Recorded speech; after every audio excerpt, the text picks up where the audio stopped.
प्रधानमंत्री श्री मोदी जी के नेतृत्व में यह सामर्थ्य हमारा और बढ़ा है।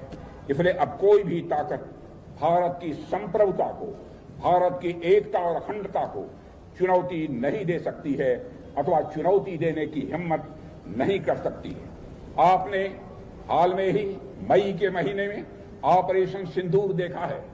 मेरे बहनों भाइयों, मेरे सेना सीएसएफ के सारे जवानों ने मिलकर जो कार्रवाई की है उसकी जितनी भी सराहना की जाए वह कम है। उन्होंने पहलगाम में आकर धर्म पूछकर हमारे लोगों को मारा, उनके आतंकवादियों ने, लेकिन हमारे सेना के जवानों ने उन्हें मारा है तो धर्म पूछकर नहीं मारा है, उनका कर्म देखकर मारा है। बहनों भाइयों, यह भारत और पाकिस्तान के बीच सबसे बड़ा एक मौलिक अंतर है। मेरे बहनों भाइयों, कुछ लोग ऐसे हैं जो यह कहते हैं कि यह जो सीज फायर हुआ है भारत और पाकिस्तान के बीच में किसी के हस्तक्षेप के कारण हुआ है। मैं साफ कर देना चाहता हूं मेरे बहनों भाइयों, यह किसी के हस्तक्षेप के कारण हमारी यह आतंकवादियों पर जो कार्रवाई हुई थी वह स्थगित नहीं की गई। ऑपरेशन सिंदूर तो अभी स्थगित है। आगे यदि कोई आतंकवादी वारदात होती है तो फिर से हमारा ऑपरेशन सिंदूर प्रारंभ होगा।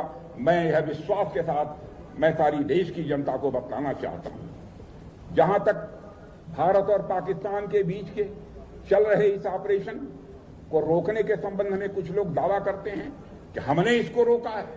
बहनों भाइयों, यह किसी ने रोका नहीं है।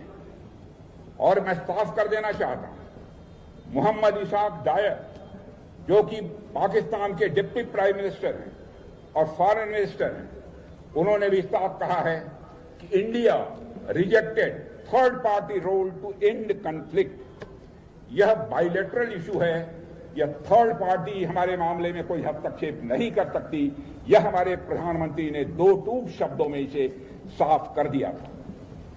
जो नुकसान ऑपरेशन सिंदूर के कारण उनके आतंकवादियों को पहुंचा है, आज ही आतंकी संगठन के जैश ए मोहम्मद के कमांडर ने स्वीकार किया है कि ऑपरेशन सिंदूर के दौरान बहावलपुर हुए हमले में खूंखार आतंकवादी जो मसूद अजहर के परिवार के टुकड़े टुकड़े हो गए थे, यह था हमारे भारत के सेना के जवानों का शौर्य और पराक्रम। और बहनों भाइयों, कल ही उसकी एक वीडियो भी जारी की गई है।